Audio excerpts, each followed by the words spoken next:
one of those earlier commits to coming back for next season? One of the main things was really just like knowing that, like, obviously versus Army in the championship we didn't get the job done, so I wanted to come back with the guys and finish this thing the right way next year and get back to the conference championship. You came over with, or you went to Texas A&M, but you spent time with John Summerall's staff over at Troy. What can you say really about just his coaching and what his impression's been on in just 1 year at Tulane? Oh yeah, Coach Summerall, he's a great coach. You know, very gritty. Uh, has this toughness brand about him, blue collar type of coaching style. So from Troy to here, it's pretty much been the same thing as far as his coaching philosophy. It's pretty much the same thing. Florida's had 19 sacks in their last 3 games. When you look at them, what's going to be the key for you guys against that type of a defensive front? When you look at them, they're very big, very athletic up front, very long, and you know they cause a lot of havoc in the backfield, like with TFLs and sacks. So it's going to be very important that we come out there and play with great technique and be physical with them.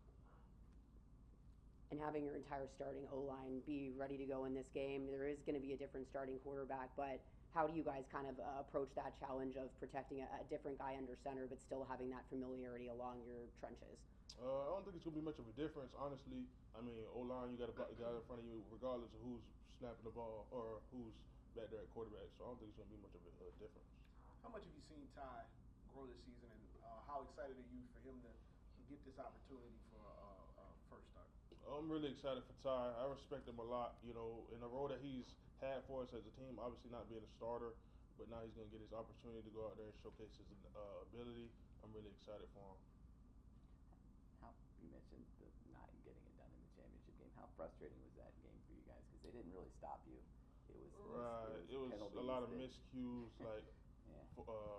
Penalties and turnovers and stuff like that came back to bite us. But yeah, it was very frustrating knowing that, like, we felt as if we were the better team, but obviously they were the better team that night and we didn't play to our full potential.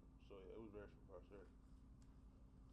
Do you feel like that gives this team a little extra motivation after just not really having the last 2 games go the way that you want to go, having this last opportunity really as a team? 100%. I definitely say that. Like with the seniors, as far as we want to send the seniors out the right way with a W, so we're gonna do everything in our power to go down to Tampa and get a win for them. Two of the seniors are on the offensive line that have been here for forever. Just how much do you want Josh and and Rashad to go out the right way? Definitely want those guys to go out the right way. They've poured a lot into this program. Obviously, being here for so long and the amount of experience and the amount of games those guys have played, you definitely want to send them guys out the right way. Is there any extra motivation when you go against a team like Florida, knowing that obviously it's an SEC team, it's a team that's been like really good down the stretch as they've mentioned?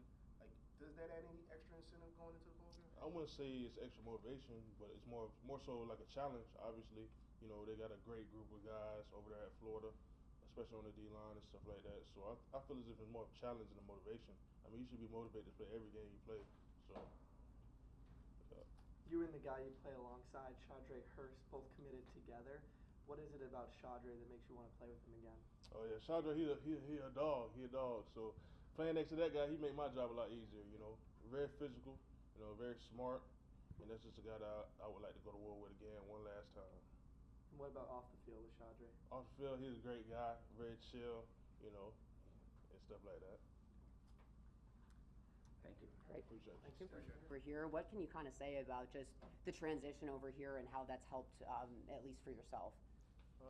I would say the transition, it wasn't that hard, you know, because most of the coaches that came from that institution came here, so, you know, it wasn't too hard. Just a little changes here and there, but it wasn't that bad. Did you play last year at Troy a lot, if at all? I mean, I played the eligible games of the 4 in the bowl game, but you know, being behind somebody like Javon Solomon, going to the is kind of hard. So I really took that year as a development year and just took all the knowledge in that I could and just get ready for this year. I would imagine you being from here, the difference between Troy, Alabama, and New Orleans, being back in New Orleans, was a big difference too, right? Yeah, you can say that, but I'm kind of a chill person, so I don't really, do much. What was it like being back in New Orleans, though, for you? I mean, it was very exciting coming back to my hometown to be around, you know, all my coaches, my family, the community that I was once surrounded with in high school. So it was very exciting to come back to that. You've started to win some one-on-one reps and be a part of some sacks, tackles for losses. Is that the coaching this year? Is that kind of learning behind Solomon, a combination of all, or what kind of broke through for you? I say it's a combination of all. Just learning what I learned at Troy and learning what I learned here. I think just putting it together and like getting the opportunity to get on the field and just making it all count. What's it like to have an opportunity to go up against an SEC opponent that is going to have all their starters on deck and having that challenge ahead? I say it's a very big opportunity to showcase what we got as a team. Also to showcase what I have as a player, and to just show that we can all go out and dominate. Do you feel like you're poised for a breakthrough season next year? You personally, I mean, there's a deep defensive line, and there are a lot of seniors. Yeah, I have always been saying that. I think this upcoming year will be a big year for me. Like it would be, a breakthrough season. We got a few players leaving, so I should be able to grab a bigger role going into this upcoming season. This team last year, they had a lot of guys opt out, but they also had a lot of injuries and not a lot of guys that kind of seen time on the field all year. The rotation on the defensive line, really from the beginning of the year to now, how much do you feel like that's helped almost everyone on this defensive line really have a lot of experience? I think that was a big. It was something big because most D lines around the country, they only rotate 6 guys, and most of them play 4 to 5. So that was a big thing that we can rotate 9 guys because we went the whole year 12 guys playing. 9 guys playing the whole season. So that was a big thing. Everybody have fresh legs. It's a part of the game to have nicks and bruises, but for the most part, we all stuck through the season. When you look at Florida and you see DJ Lagway on film. Obviously, he finished the season really strong at quarterback. What do you see when you watch him on film? What impresses you the most? He's a very calm guy.